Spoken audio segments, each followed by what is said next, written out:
m'appelle Philippe Guéguin, je suis directeur de recherche à l'Institut des sciences de la Terre, je suis sismologue et je travaille plus particulièrement sur les conséquences des tremblements de terre, conséquences humaines, économiques ou organisationnelles.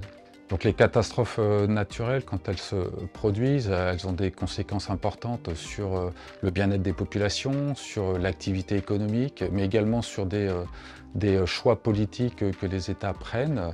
On a vu lors du tremblement de terre du Japon en 2011 que suite à cet événement exceptionnel et l'accident nucléaire, des décisions politiques en Europe ont été enclenchées, comme l'arrêt de l'activité nucléaire civile en Suisse et en Allemagne.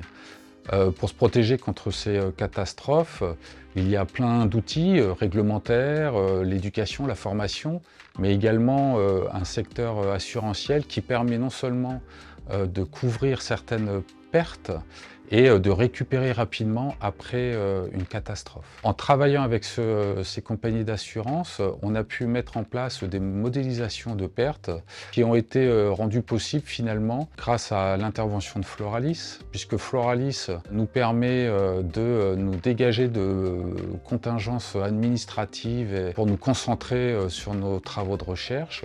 Et puis Floralis nous permet également d'être vigilants sur des points qui ne sont pas notre cœur de métier, comme la propriété intellectuelle, les règles de publication, la diffusion des résultats. Et en ce sens, Floralis nous aide énormément à instaurer un lien de confiance avec ces entreprises. Au cours du premier trimestre 2024, le montant global des pertes économiques dues à des catastrophes naturelles s'élevait à 140 milliards de dollars, soit 40% de plus que la moyenne des 10 dernières années.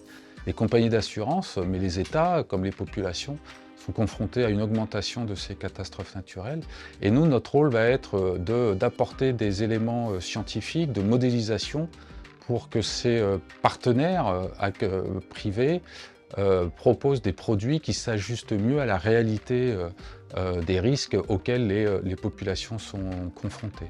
Suite à cette première collaboration avec les compagnies d'assurance, on a monté un consortium européen dans le cadre d'un projet européen ITN Marie Curie. On est allé chercher aussi d'autres acteurs comme les compagnies de réassurance ou les courtiers en assurance, tous ces acteurs qui vont intervenir dans la définition des produits à disposition des populations pour leur protection. Dans la suite, on va essayer de poursuivre, grâce aussi à Floralis, cette collaboration avec l'ensemble de ces partenaires qui sont très intéressants parce qu'ils nous permettent d'ajuster nos modèles et nos méthodes aux besoins et à la réalité de ce secteur d'activité.